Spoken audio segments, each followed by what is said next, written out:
Good afternoon, aliens. My name is Carrie, and this is Leprechaun Alley.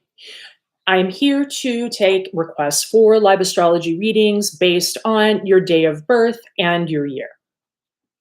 So just if you want to do a live astrology reading, post your information in the chat room and we will provide a live astrology reading.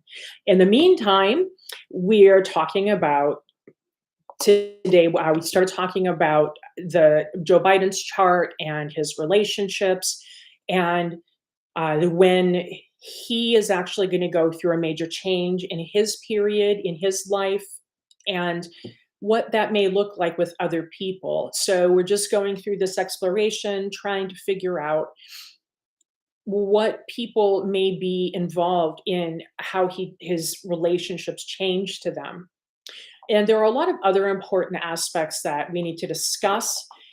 I like to, as you can tell, I prefer to look at the charts and get a sense of what the relationships are like. Also, because of course we can look at the major planetary aspects. We have these crazy eclipses this year. And I have a Libra ascendant in Vedic astrology, and in certain ways, I'm kind of getting my butt kicked. But it's okay because this is also good for me because I'm going through a cleansing process and organizing and putting things where they need to go. It's a little rougher for Michael. The the solar eclipse was in May, I think May 16th. Was it? No, I'm sorry, April 30th. No, the lunar eclipse is in May. That affected Michael's ascendant in a big way. And so it's interesting because it made it difficult for us to do the show together because Michael is in warrior mode and I'm much more reserved, and he actually is more Saturn dominant. But what I have Saturn in my seventh house and I have all of these planets in my first house. So I have this intense need in Libra to really communicate and communicate sweetly to people. And I'm almost rigid about being diplomatic and not fighting and not going to war. So I can be a difficult person to talk to because if, everybody kind of laughs and goes through their bashing stages and kind of, blow stuff off. And I'm not really like that. I blow stuff off in different ways. So, uh, and unfortunately, sometimes people feel unsupported, and I apologize when they're really frustrated, and I'm looking at it from a very calm way. They, people may feel invalidated by that. When for me, just remaining calm is the way that we resolve problems and get through it. We're also very. I guess we'll talk about this a little bit. I'm originally from here in South Dakota and I moved to New Mexico in 2001. Loved living there, and eventually, after meeting Michael, I ended up in New York. Also, since I was a kid, I always wanted to live in New York. There's just so much culture and so much going on here. It kind of feels like the center of the universe. And I'm somebody who really does take information and I process it in my body. It all has to be organized. It has to be available inside of me. So living here, I can see cultures. I can see the way things are. I don't have to listen to political rhetoric or read books. I can see these beautiful enclaves of people that are still close. They're in commerce, but they're in commerce. They're doing business with other people, but they also live in these enclaves that are their own culture. That they have Jewish enclaves. There's Italian enclaves. There's Pakistani enclaves.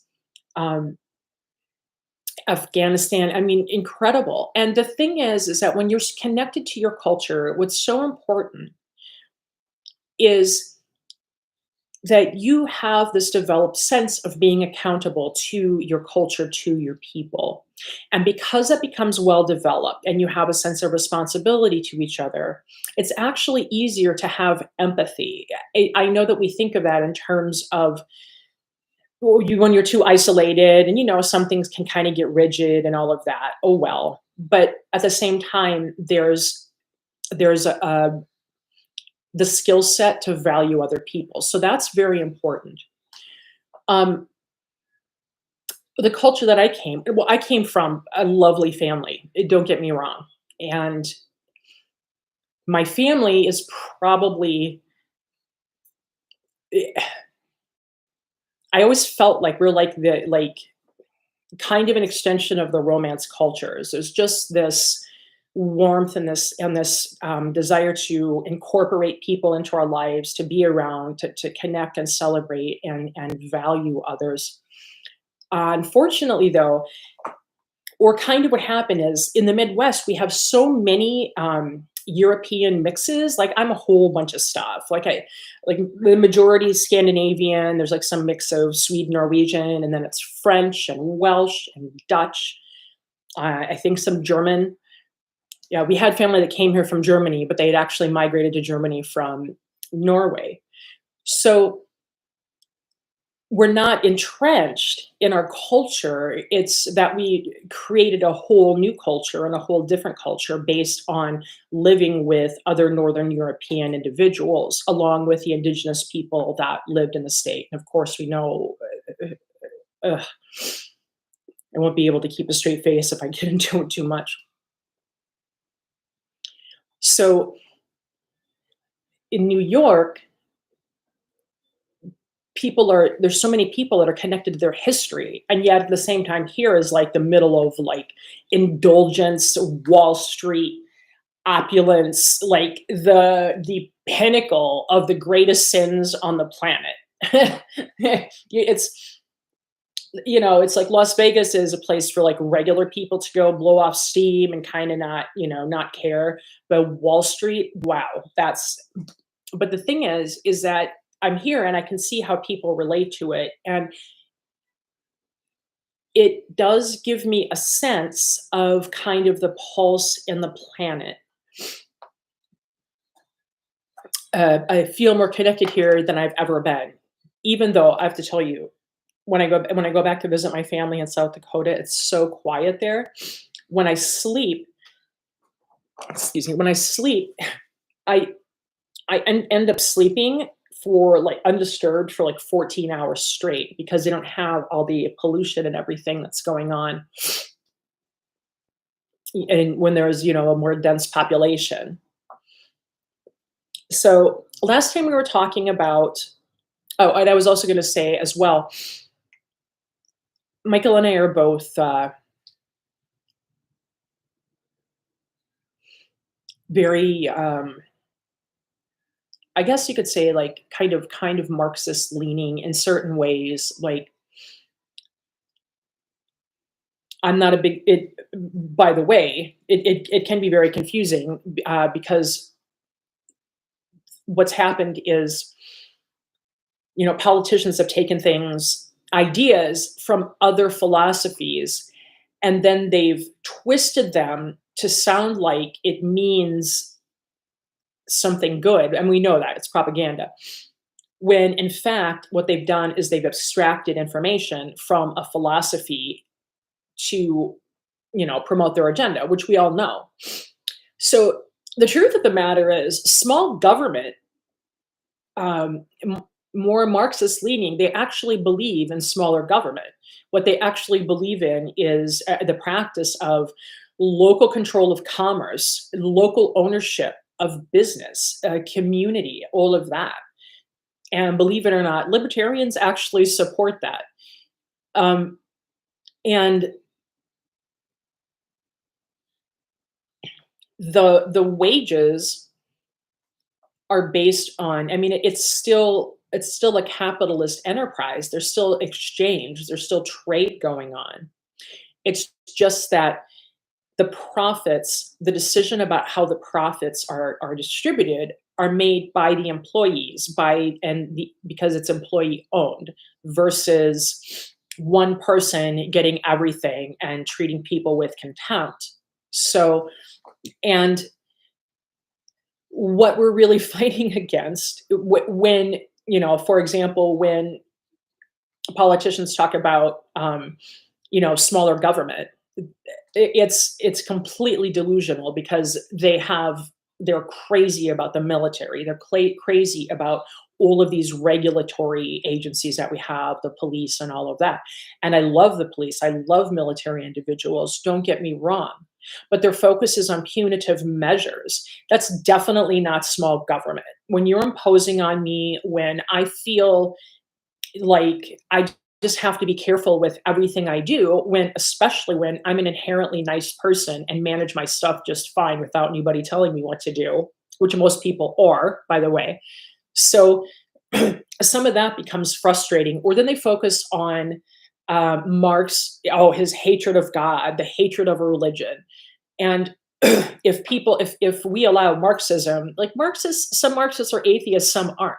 The whole premise of it is about the relationship between the employee and the employer, and nothing else. Nothing else. So these individuals that want smaller government, what they want is they want to be let off a leash. They want all financial decisions to benefit them. It's a rigged economy. That's how that works. They're the ones that don't want restrictions. They're the ones that don't want restraints, but they want that for everyone else. And we know this. And yet we continue to select people who are absolutely inundated and saturated with corporate money. So, and absolutely, the other thing is that I absolutely believe that money should be out of politics. It should be publicly funded elections. We should not be forced to vote for the people that are shoved in our face. We should actually be able to choose the people we want to vote for. So that's why so much of this is rigged. And these last two elections have been some of the most awful, corrupt elections I've ever witnessed in my entire life. Now, maybe it's just because everything is more out there. I can say that. But honestly, we're taking these polls, like 85% of Americans want something to happen with healthcare. We need it more than ever. Universal healthcare would be great. And of course, one of the reasons that we're not getting it is because if we have universal health care, it disrupts a lot of other individuals that want to hang on to their power or eliminate people or strategically keep a particular kind of person, whether it's a skin color or a philosophical or an economic bracket. They want to keep them under their thumb. They want them to be their assets. They're not humans. And so they're going to control who we have to vote for. But 85% of the population wants something to happen with healthcare. And our Medicare is actually becoming more increasingly privatized. There's so many scams for Medicare patients. They're not providing the healthcare that they need, or they end up inundating them with a bill. They're always after their assets. They're always after just keeping everything for themselves and taking everything away. So, and putting people under their thumb. So, and of course we know that mentality is shameless, more in the right-leaning sphere.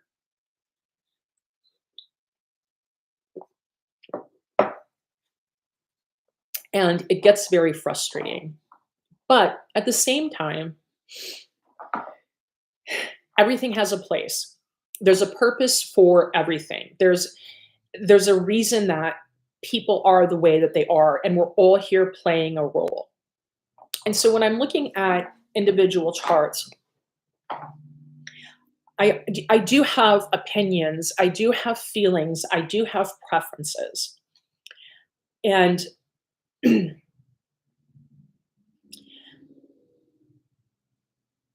again, because I'm super diplomatic, for me, the only way to get there is to understand the individuals in charge, is to understand what these relationships are about. Because even going back and reading memoirs, I really like to watch the dark journalists a lot. It's some really good information. Sometimes, yeah, they're not always like my political favorite, or I kind of get like a little, but the thing is that there's really good information. And something he has done is he's really dug into the memoirs, some memoirs of, I guess it was Ernest Hemingway, his mother. There was actually a relationship, I believe, with JFK, the Hemingways, and oh, and Edgar Casey. So there's a big Atlantis component as well to all of these individuals that have been eliminated in some way. I guess I have to be very careful with the language that I use. So they have that information, they do have it in storage, and the only way that you could really get that information is to dig in and look at the memoirs. And so for me as well, when I'm looking at someone's astrological chart, there's a certain responsibility. I have a clerical responsibility to be fair and just and see their humanity, and also express where things aren't in balance for them. It's pretty difficult if I send people into panic mode and alarm mode. It's pretty difficult to it's pretty difficult then for us to be in a receptive state, to find a way to process information so we can problem solve for ourselves, or decide what way we want to go, or decide what we want to express. And I emptied all of I made room on my, yay, I made room on my iPad for me to be able to take pictures of the charts to show which individuals I'm talking about, and what's going on with them. So with that, I want to go back to looking at Joe Biden's chart and who's changing around him and what's going on. So going down this path, I'm going to get a picture of Joe Biden. I also have Xi Jinping. Yeah, I mean, look at me butchering the name. Also, I have his birth chart as well. And I will note something very interesting. Oh, I have to look at oh my, let's see. When are his dashas changing? The dashas are called dashas. They're the planetary periods. And I want to see.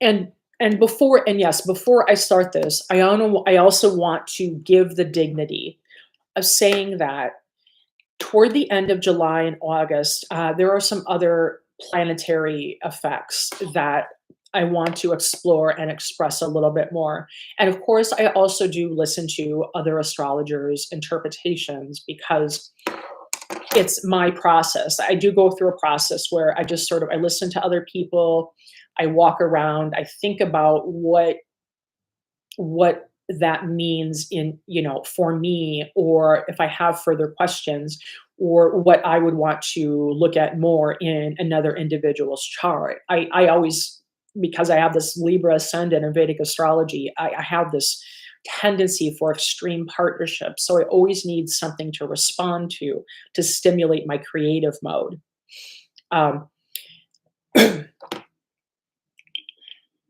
So Xi Jinping, oh, that's what I want to look at. I will note there's something, he doesn't really have much going on except for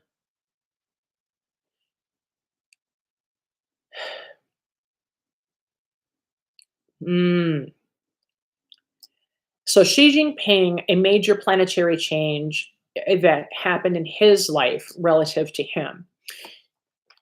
And this is a Venus Mercury period. So, and Xi Jinping was born March 5th, 1953.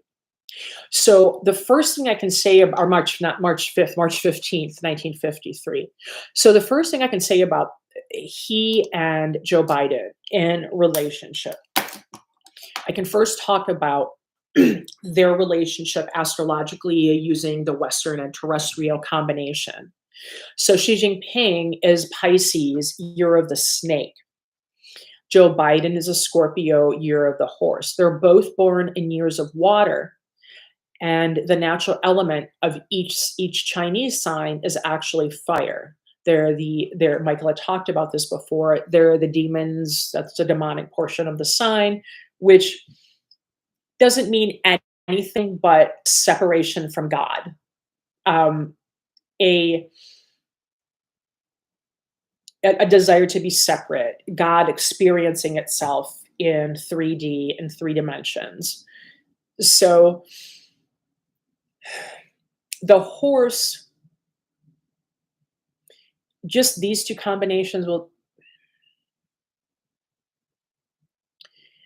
the year the horse should still dominate the snake. They should still be more powerful than the snake. And here's how this works. Now, the snake is opportunistic. This corresponds to Taurus.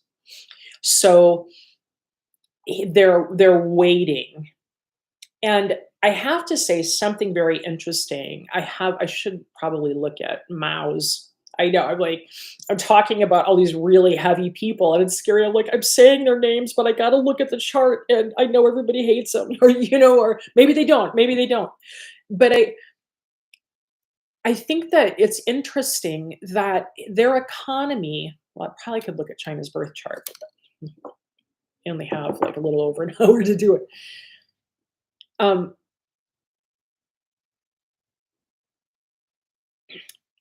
They've had nothing but, I believe it was since 1949, they've had nothing but growth in their country. This country has been one of, and we can't ignore that.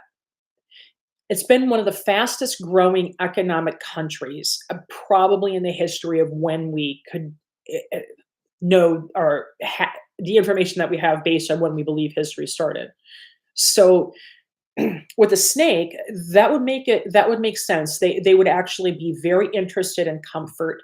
They would be very interested in peace in their country. They would be interested in healthcare.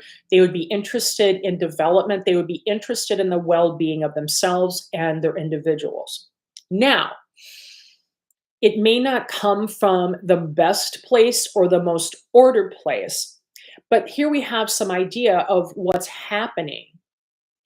And I think that Joe Biden is like an interesting representation of what Americans are as well, because you're the horse people are, they represent the wild and the free, the great expanse, the breathe the fresh air, freedom.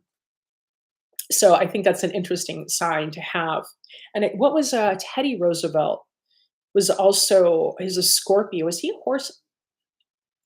Anyway, I have to go back. I think he was a horse, and Franklin was also a snake. Interesting enough, look at this.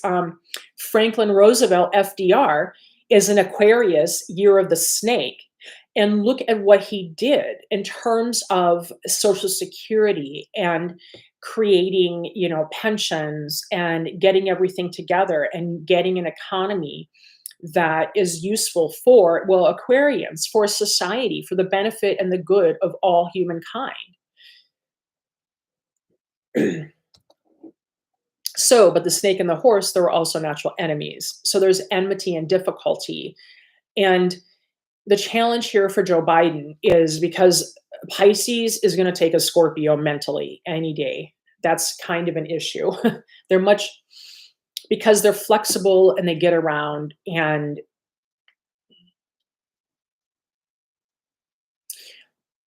so I got to look at it. It'll be next show. So I want to take more of a look at the bigger changes that are going on in the end of July and August with the planetary changes. So noting on Xi Jinping, his ascendant, his first house, is actually uh, uh, uh, Taurus. Of course, that's interesting. So Vedic astrology, it's always interesting. Um, it doesn't matter which system you use. The planets always seem to match or correspond or line up with each other. I just think it's remarkable. And it gives you the sense like there had to have been a core group of individuals, wisdom keepers that were sharing this information. And then you have these teachers, these breakaway teachers, or maybe breakaway civilizations, or whatever, that um, developed formulas and developed formats and methods and modalities. And that's incredible. And so that's part of why we have so much diversity in our knowledge and our approaches. But they do seem to correspond very well because Taurus represents a snake. This is a sidereal zodiac. So in Western astrology, I would have to take another look at it, but yeah, even that. So his Taurus corresponds to his year of the snake, and we're talking about Xi Jinping. But Joe Biden, in this, it's also in Kritika, in the Kritika Nakshatra. And something to note is that Joe Biden's Uranus is in also his seventh house, corresponds to Xi Jinping's first house. His Uranus is also in Kritika. So his Uranus, again, we typically don't use the outer planets regarding individual charts, but we're talking about governmental figures, so this is important.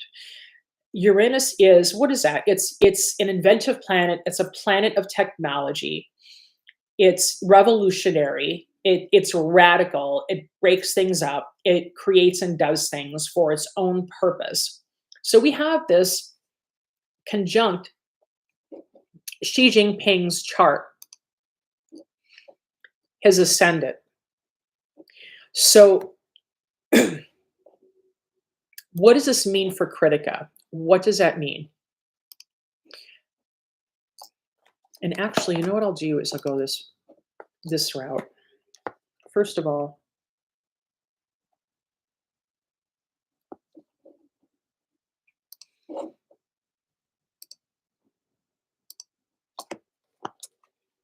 okay.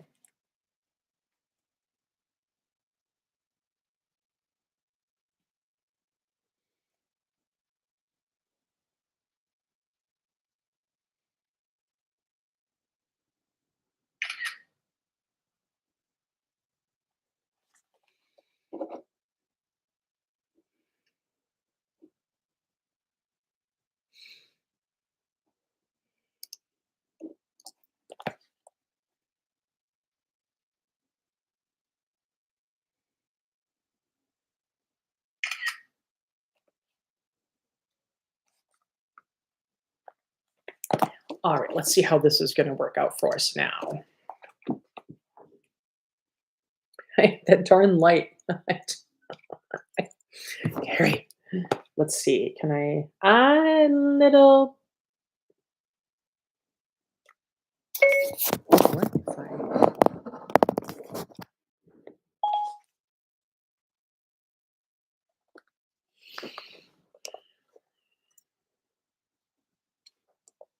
I don't know this light is giving me. Yeah, that's just all right. That's so frustrating. This is Joe Biden's chart. Let's see if I can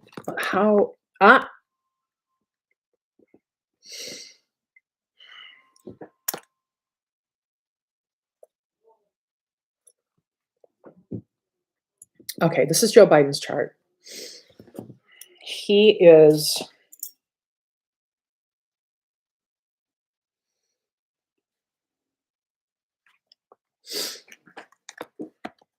so this is I know I use the Southern Indian system. So this is Joe Biden's chart. And it looks more like a square. And we read the Indian system clockwise, or the Southern Indian, we read that clockwise, versus a Northern Indian, we read that counterclockwise. So here's his ascendant. This is what I'm talking about with Joe Biden. Okay, this is I'm not really someone who paints my nails, so apologize for the mess. So there's his Uranus. This is his seventh house. That's his house of partnership. This is Scorpio. That's his ascendant. And look at those planets he has in his first house. So this is someone who is also very really very peacekeeping. They prefer peace. They again we talked about how deeply he loves his family and how he treats his friends like family, and he really brings people in very close to him, and it's difficult for him to let go. And interesting, even in Western astrology, his sun is in Scorpio. So and now his ascendant is. So this is it. So that's it. So that's Uranus. That's in Critica. I'm going to find a way to do this better, but that's his chart. And then over here, what I look at in terms of the planetary periods, these are called dashas. And that's this stuff right here. Oh, am I pointing? Yeah, right. This right here. And that tells you the dates and which planetary periods they're passing through. So, and this is a Vimshottari system. So you see that it says like a little VE, little Mars. And of course, this is also backwards, which isn't helpful, but those are the planetary periods. And then these little guys here, these tell us how strong those planets are in their chart, these little bars here. So, and then this is, we're going to go to,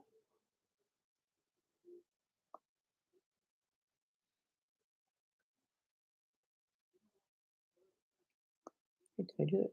Yes. Oh,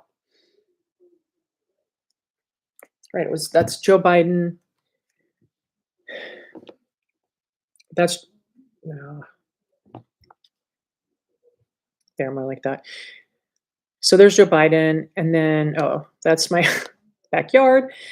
Okay, and this is Xi Jinping. And now you see that the concern that I have, or one of the things that we're looking at right now, is that is his ascendant, and that is in Critica, and that is conjunct Joe Biden's Uranus. So he may actually find Joe Biden to be not have enough finesse and be a little vulgar regarding him. His major planetary change, which is interesting though, is that Xi Jinping is going through a 12th house process, a 12th house issue. And so all these guys that we're talking about, by the way, they're over 60. So it would make sense for him to be going through that. And the planetary period Xi Jinping is going through right now is started June 3rd of 2022. Isn't that interesting? Right as Mercury went direct. Or the day that it went direct. And this is his Venus-Mercury period. So what does that mean? What is he doing? What is he thinking about?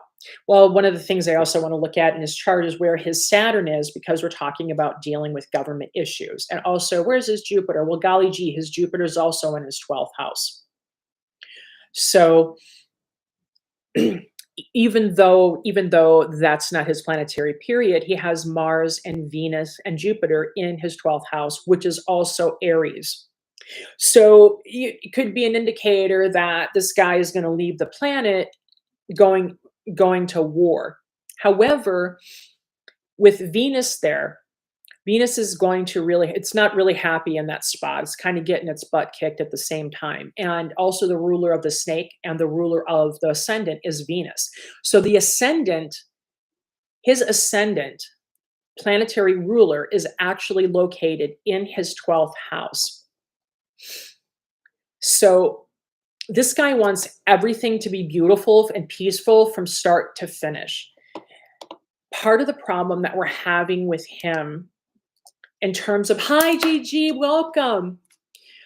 Part of the problem that we're having with Xi Jinping is because we have the strong Venus energy, and because it's connected to Mars and Jupiter in Aries in the 12th house, there's going to be this drive to make everything beautiful, but also, and actually, he should be expanding in a way, because Jupiter is in Aries, which is a good place in his 12th house. There should be some type of expansion in his heart of benevolence. It's hard to think of people that like that, that have done things that we just can't understand, to think of them in that capacity. But in order to understand them, we have to see their humanity. Um, so the problem with him is that he wants things to be beautiful and peaceful and harmonious to the degree that if he can't make it harmonious and peaceful fast enough, what's he gonna do is he's going to relegate the unacceptable, the unbeautiful, the blah, blah, blah. He's gonna relegate that somewhere else so he doesn't have to deal with it and he doesn't have to look at it. Um, and of course, this is what people do all the time.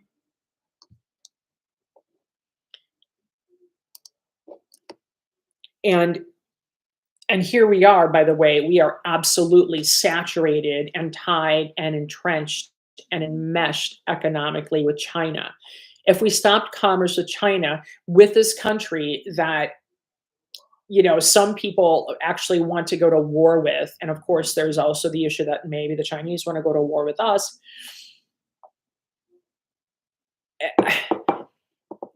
It's never made sense to me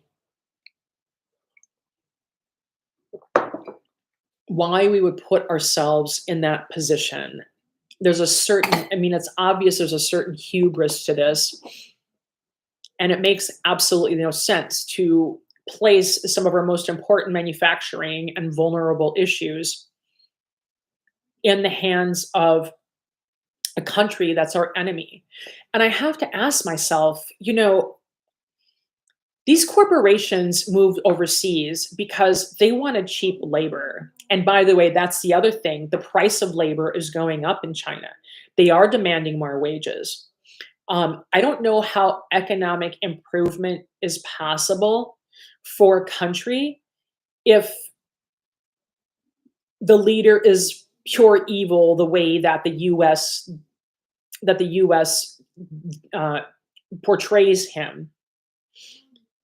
I don't know how someone who's that evil could actually care about the welfare and the well-being of their people. I do understand the exclusivity. It is horrific. I am not okay with that. It really crushes me, and of course, I want to do everything I can to help the Uyghur people. Whoo, I gotta. But this is why I stay here, because once I go there, we've already seen I just lose my head myself. So another way maybe to help the Uyghur people, it would be to find some way to show them, show Xi Jinping the value and the beauty of them and how they contribute to the country and how they contribute to the economy. That would be another way to help them, to help change the mind, because they can't all leave the country. So it doesn't, yelling at people and calling people monsters and um,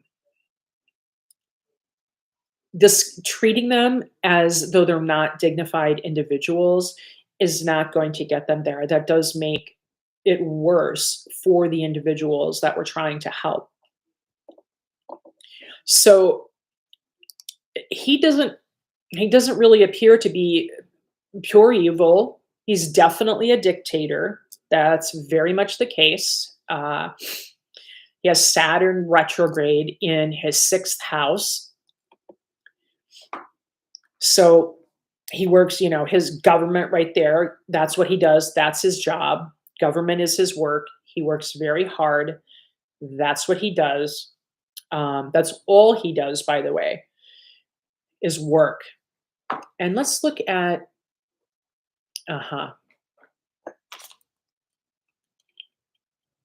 his Rahu. And by the way, I want to go back to the relationship between Joe Biden and Vladimir Putin changing, because that's really what I started, was more of a quest in terms of seeing if anybody's dashas, leaders, or um, within this country or international leaders, just kind of looking to see what Um, if anybody else is going through similar changes and if their timing is similar. So he has Rahu in his ninth house in Capricorn, which is a great place for Rahu. It's not bad. Rahu basically likes Aquarius, but that's okay. Um, so in his ninth house, this is going to be like the inner house and national house of travel. Um, it actually shows Rahu is another one. It's rapid gains, but it can also be mindless. It's the head of the demon, and K2 is a tail of the demon. Uh, so actually, I know I just talked about Rahu in his ninth house. So we're talking about rapid gains. We're talking about he wanting to expand his power in the world, in the government. Uh, and of course, we did talk about the economy did move very quickly for that country, which is good. Um, but here's the thing is that now his K2, that's in his third house, that's in Ashlesha. So that's his house of communication. So again, this is also something that we would think about Ashlesha, like the symbol is also the snake. This is somebody who is coy, sly, and cunning.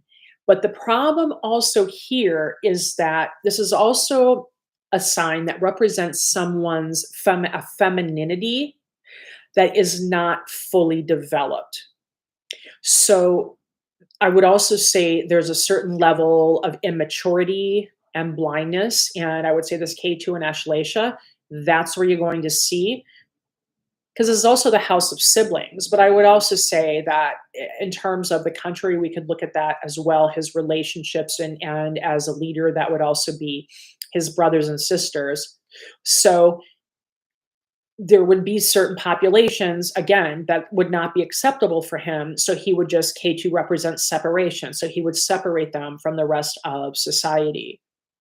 And acting like we don't do that in the United States in a different way is absolutely naive. It doesn't make sense. And the thing is that because we've had so many human rights violations and because we've historically,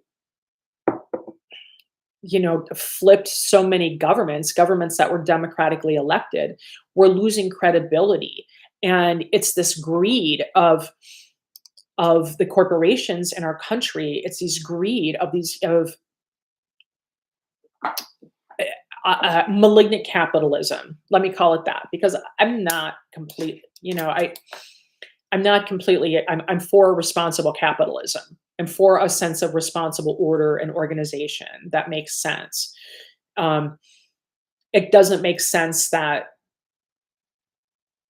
you know uh, even Elon Musk or Jeff Bezos, they have enough money to fund individually, they have enough money to fund or launch universal healthcare in perpetuity.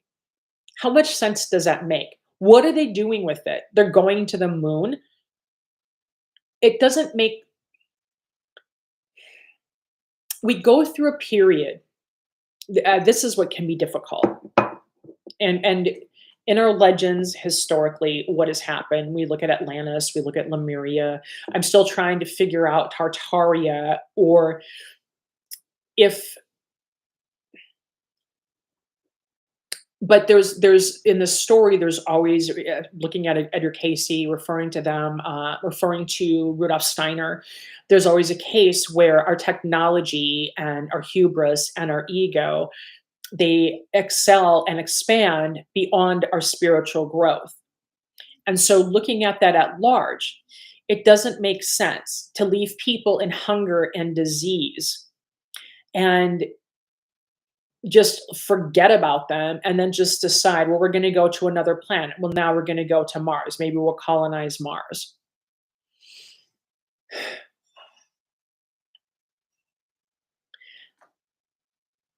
I don't know. Well, we can look at the charts. I don't know what goes into a thinking process that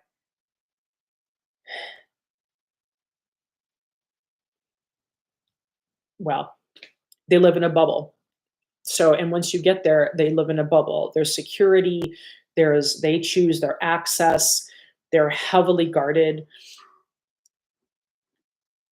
And you know that all of us here are thinking, God, if I had that money, if I had that much money myself, this is how I would be making decisions. You know, I would be caring for people, I would be helping them support themselves. I would, you know, and of course you don't want we don't want to live in a world where people are our benefactors, but we have to fight so hard to even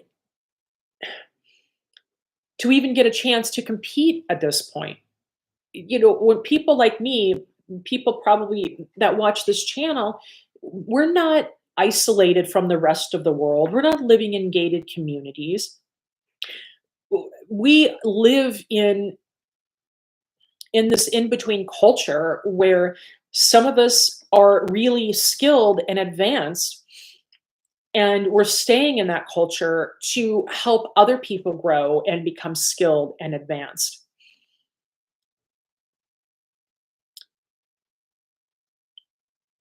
I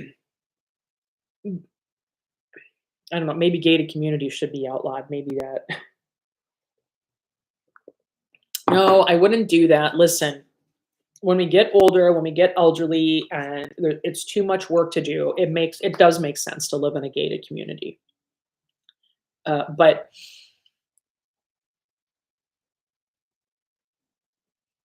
the problem is that they don't see everything else outside of them. So that's my little rant for that. It doesn't make any sense. And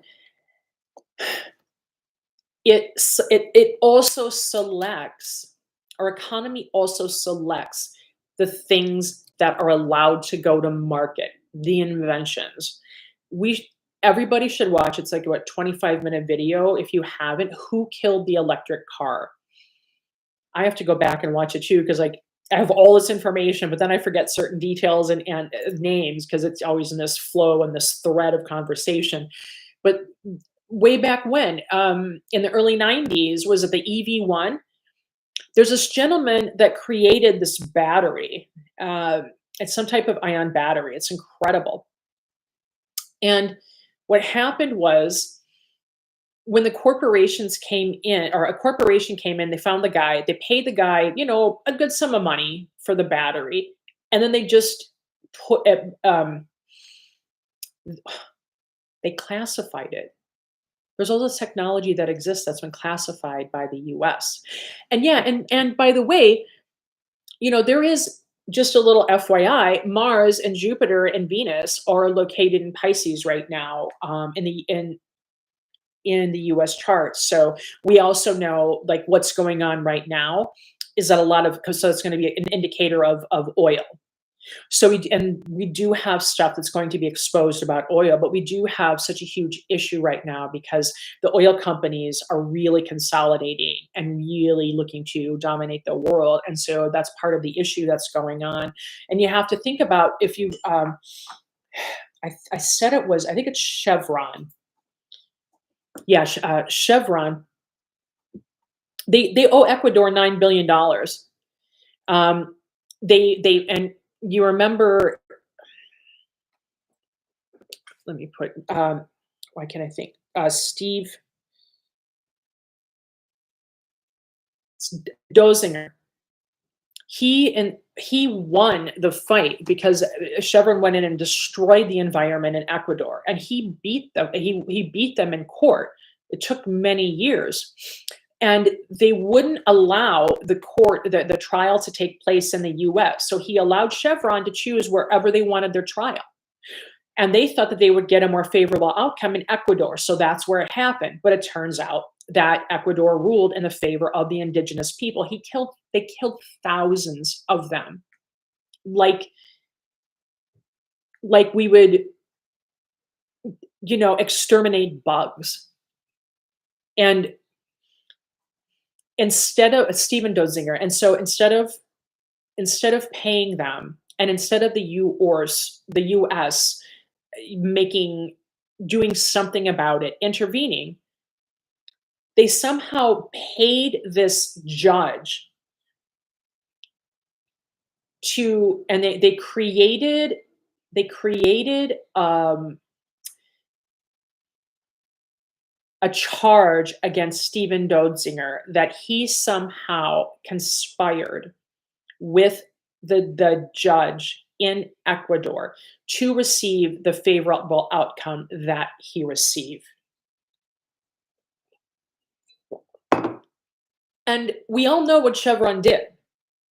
We all know they should be held accountable.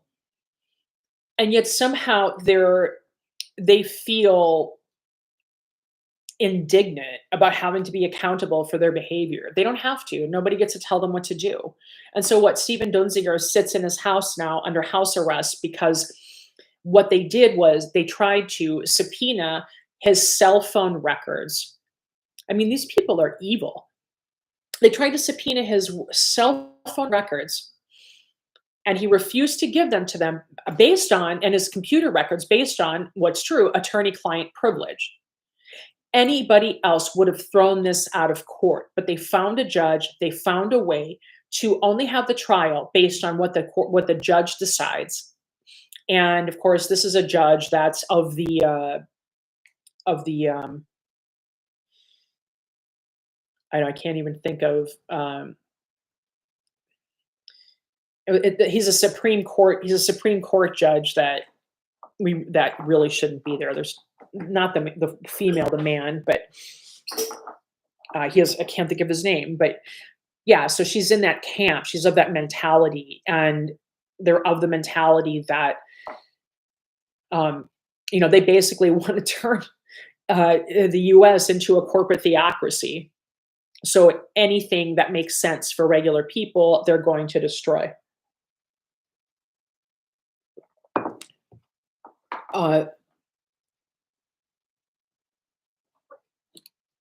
So yeah, so one of the things that's going on, especially like when we went through the lunar and solar eclipse, there was a lot of crap going on with the oil companies.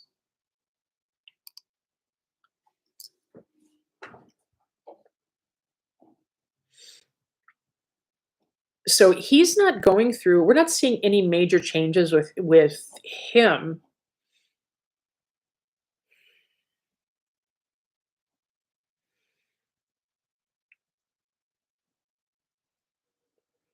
Hmm.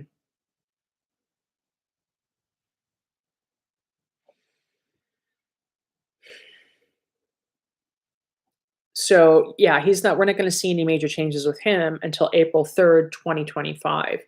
So we have to look at the transits that are hitting his chart as well. And that's going to be an operation. My grandkids just explained to me that I can't pull up. That's why I wish they were here. I should just go live by them. I have to pull up, use my webcam and my own web app in order to be able to pull up the charts. So I can't just do it on the live stream, which I wish I could. But so I have to do that in pieces. Oh, my little here.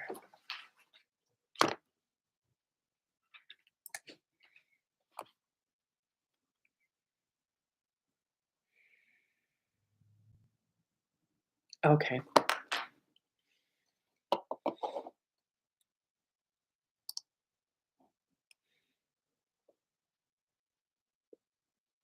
So here's the other thing that's strange. I did pull her up.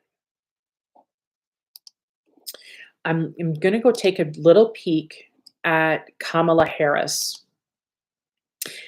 And what's interesting about her is that her moon is conjunct Joe Biden's moon in the nakshatra Ashwini. So they both have a propensity to be intellectual. The difference, though, this is interesting for Kamala Harris. Her Aries is her 11th house, and her moon is located in her 11th house.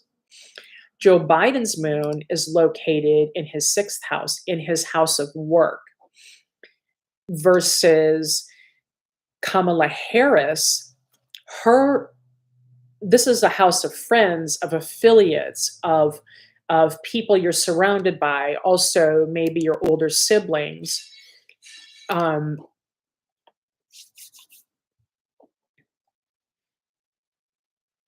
ah,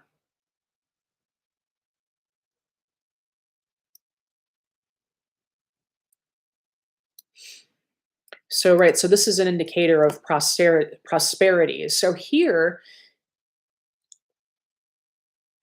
and what just changed fairly recently in, what is it? I got to get my dates down, is that the Rahu and Ketu, the axis of destiny, the North Node and the South Node, they're currently in, Rahu is in the 11th house. I mean, or Rahu is in, I'm sorry, Aries, which would be Kamala's 11th house. And Ketu is in Libra, which would be Kamala's 5th house. So this is actually looking like this, oh, whew, what a ride. There is so much to look at. So what happened is the solar eclipse, April 30th, transited Scorpio and went through Aries. So both Kamala's and Joe Biden's moon was affected by that.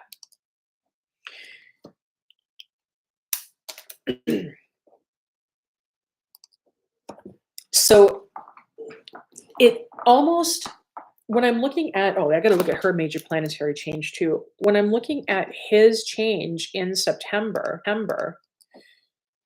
and the change in his relationships,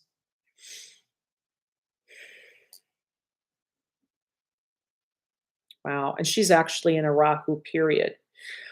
Her chart shows that she is rising to power with that Rahu, that something is changing.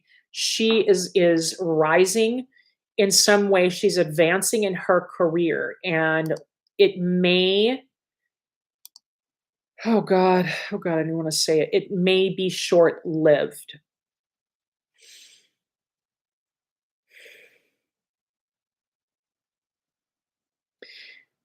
Because actually that solar eclipse shined on Kamala and made things a little more difficult for Joe Biden. So what's changing in his relationships, everything, Kamala and her status, along with Joe Biden's, those things are up in the air. So there is some change. Something is happening more toward the end of July and August. I promise I'm not going to leave you hanging. I'm going to dig into that a little bit more. We do need to know about it. But it shows her that she is advancing, that she is rising. And she has, her ascendant actually matches. That's right, Putin's ascendant and Rashira. So they are both, and by the way, and you hear so much smack about Kamala Harris. I can't listen to it. I just can't, because if you're not really describing the person and their motives, I really just don't want to hear it, because it's useless to me. It's useless information. Fine, you're not happy with it. Fine, she made a gaffe. Fine, like, this isn't for me either to say, oh, I prefer this person or that person. My position is an ideology. My position is that I'm tired of people suffering. I'm tired of there being a solution to a problem and the problem not being remedied. So I just, maybe I need to have a separate show where I rant and don't treat people like humans. I don't know if I'm going to be able to do that. I'm not good at it. So yeah, I would much rather I get more information looking at what things are going on, what their purpose is, and what they're relating to. And honestly, with everything, because everybody says she looks stupid and she looks like an airhead. Well, she has a Gemini ascendant, so she's going to look a little flighty. But make no mistake, she that Mrigashira, that is a man of many faces. She is an actress. She really can do her part. And by the way, she's Year of the Dragon. So we really don't know what she's made of. We look at things, we look at decisions. Listen, people live lives and things that are not okay. Don't get me wrong. I feel like she was really unfair and rather punitive as a prosecutor. I'm not okay with that. I'm not making that okay. Um, but also, there are people in these positions that are making these decisions. And so people make incorrect decisions at certain times in their life because they don't have that information that maturity allows us to have. And I'm sure, like anyone else, she's looking back over her life and realizing that she could have made a better decision. I think about all the time, like, wow, I have this skill now. I probably could have handled, remaining married to my first husband now with this skill set. But the thing is that in order for me to get this skill set to be able to deal with what's going on with him, I have to be separated from him and go learn my lessons and get those taken care of. So, and I'm fine with and I'm also fine with who I married to now, don't get me wrong, but, yeah, I think about things like I really would like to remedy that, or I could have done that differently, and not so much that I beat myself up, but that I have a certain wisdom, and I remember that these are my values and this is what's important to me, and I can do things for other people. I can act in a way that's much more benevolent and much more wisdom-based as opposed to just shooting from the hip. So I don't want us to underestimate her. Don't. Again, she and Putin have the same ascendant. She's a Libra dragon. He's a Libra dragon. He's a 1952 Libra dragon. He's a water dragon. And she's a 1964 wood dragon. She's actually, in that regard, she actually does have the upper hand. Joe Biden, and this is what's interesting to me, and also the dragon represents special forces. So they don't really do much until they go into action. And then once they go into action, that's it. Um, and so that's the same thing. She does actually have the upper hand. Now I'm going to look at the strength of their Mars. So it may be that she may have to fill a leadership role for a while. I actually feel like, Putin's health is much worse than Joe Biden. Joe Biden survived that solar eclipse. That could have been really rough, very powerful for him. We talked about that, that he really must have had some angels because that was pretty scary. I was very worried, and I don't.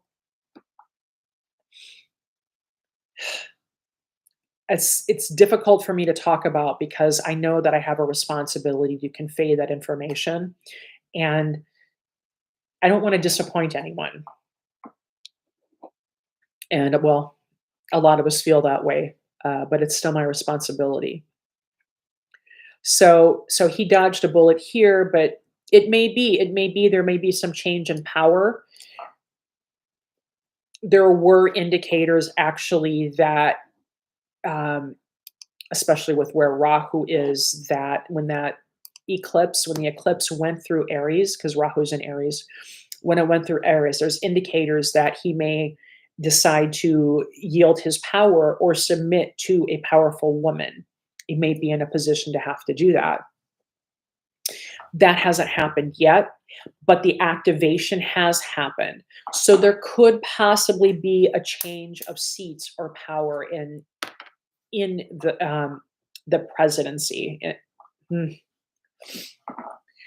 Don't be alarmed by it. It's change, it's transits. Don't be alarmed by it because we're still moving toward a more spiritual world. We're still moving toward a more spiritual transit. And part of what happened also is that because our technology advanced beyond where we are spiritually as a collective, a lot of times what happens is we actually have to go back to when we went into this total artificial intelligence, robotic, transhuman mode, and rework some of our technology. So, and also who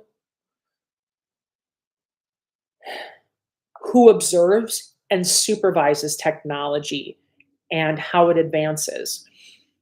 Because right now, everything is moving so quickly. I don't believe that there is oversight, the correct oversight. These huge corporations are making decisions that affect all of our lives, and we don't have any input into that.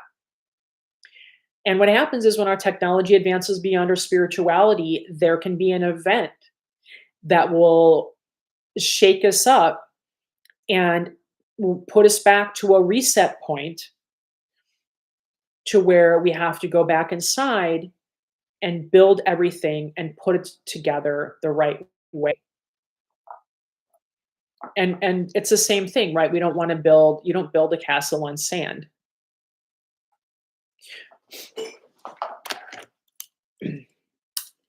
Wow, I feel like time is going so fast now because so I'm at the top of the hour, and I have to say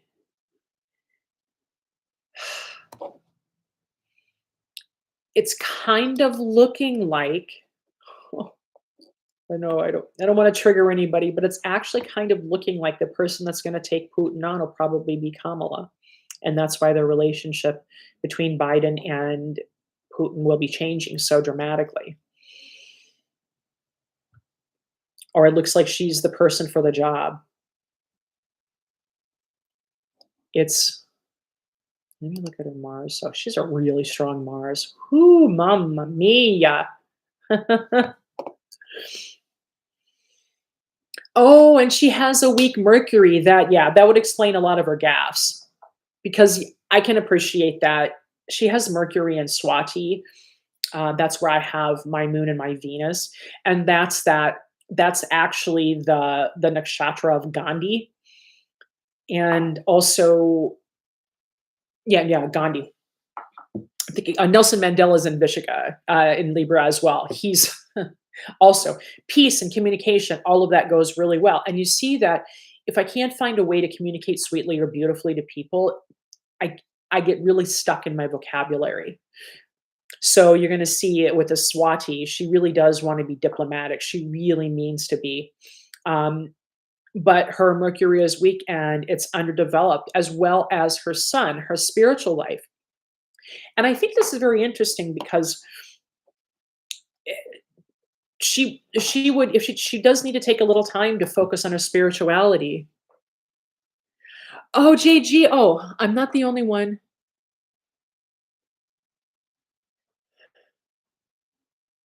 Yeah, that's kind of what it's looking like, some version of that. I think it's interesting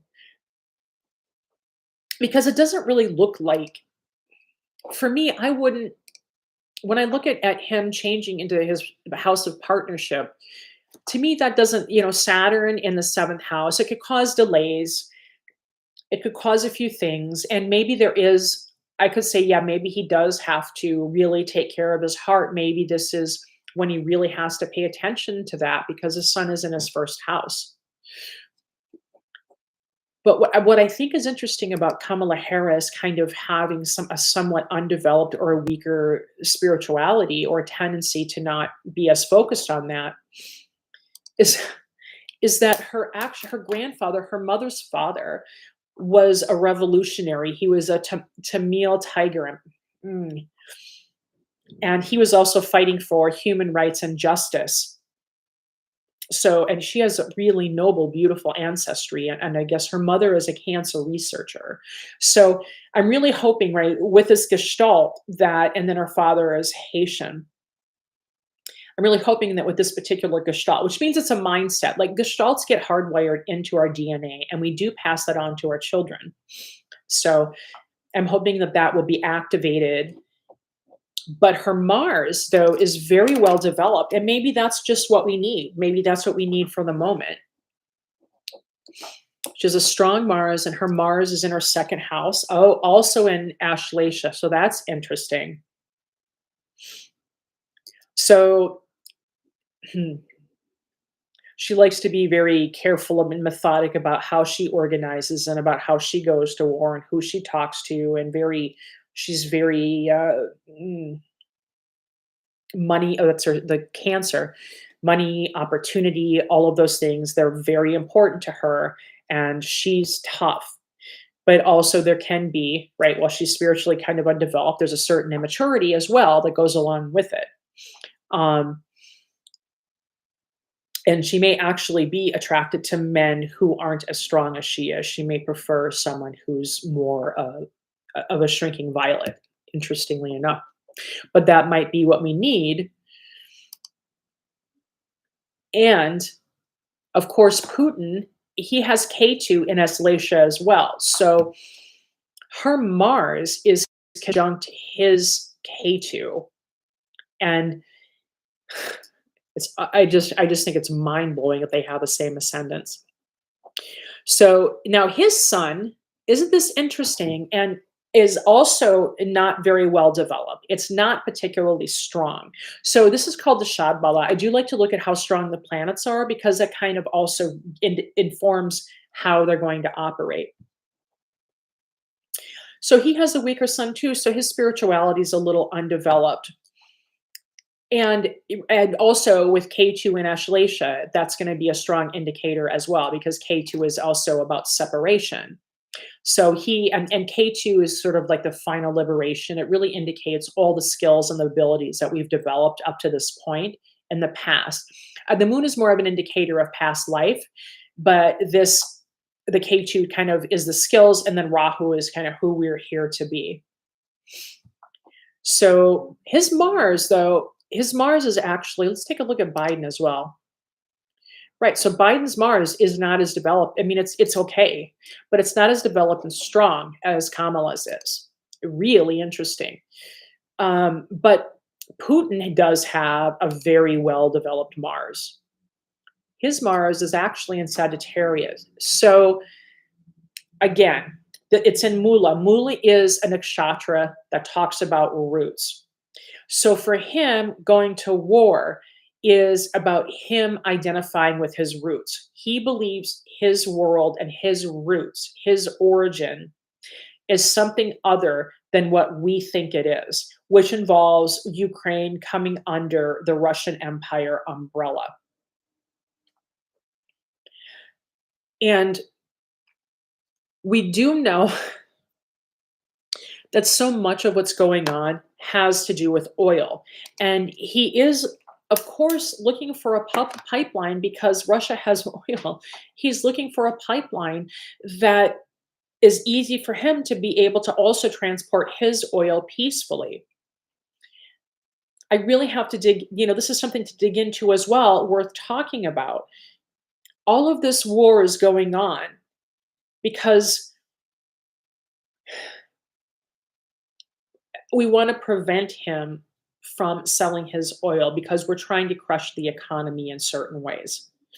The Western civilization, more the US, is also trying to do that. So, and I could be angry about it, and I could be like, you know what, this doesn't necessarily la la la. But what I really want to know, what I really want to ask myself is, why don't they want him to have this? Why can't we let other countries be sovereign? Obviously, what Putin is doing is atrocious. He's absolutely violating another country's sovereignty. I absolutely agree with that. But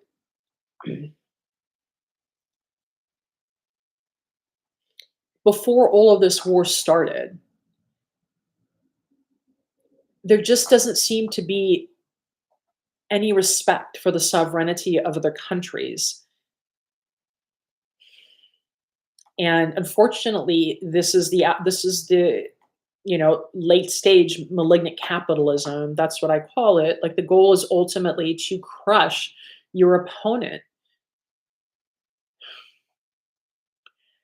And so it's this hubris and this aggression that puts everyone in danger, and no one gets to have or the people that it really affects don't get to have a say in any of it. It's unbelievable. So this is a dirty business, and we do have enlightenment coming. We do have better days ahead. But man, do we have to dig in spiritually and do the work. And listen, we have, gee whiz, another eclipse coming. This is the one that I'm worried about. That's going to be around the midterms. Oh yeah, it is. It is always oil and power. So we have another eclipse coming, and I'm going to write that down. And next show, we'll talk about that a little bit, the solar eclipse. And I hope that I'm not too crazy because I'm doing this live and I'm jumping through these charts. I want to do a more structured and informative presentation, but I also want to give individuals the opportunity to conduct their own research. I want to offer a format and some ideas for all of us to ask ourselves so we can go, oh, wait, now I have a direction for how I want to ask questions. For me, I feel like the most important thing that we can do for us, for the plebes, we're the plebes, man, is for us to learn how to do sober research. And if we can do that, we're going to get our country back. We're going to get our planet back if we just stay sober and have integrity. So for now, I'm going to close. I hope this is informative. We've obviously changed our format. So as time goes on, I will have Michael on for special occasions. And we have some talk also of Michael having his own show with someone else who has the same birthday as he does, another Aries, that probably is a better format for him, because part of him getting so frustrated, I understand. The man is 76 years old. He's tired of seeing people being screwed over, very upset about what happened with Bernie in Iowa. And we know that was a power play. No, we were never allowed to vote straight up for who we wanted to vote for.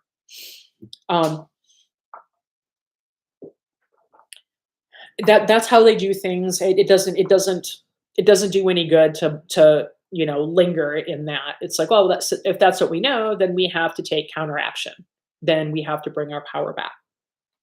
So next show, I want to talk about, I just wrote this. So I want to talk about the solar eclipse coming up, and we'll keep doing a little chart hopping because this is very interesting. This is a fun way to do research.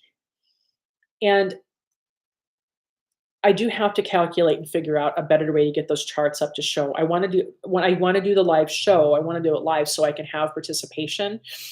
But I really want to get the charts up there so that you can see what I'm looking at. It would be so great to and maybe what I need to do is Zoom. I could do a Zoom room and set up an address for that. That would probably be a good idea.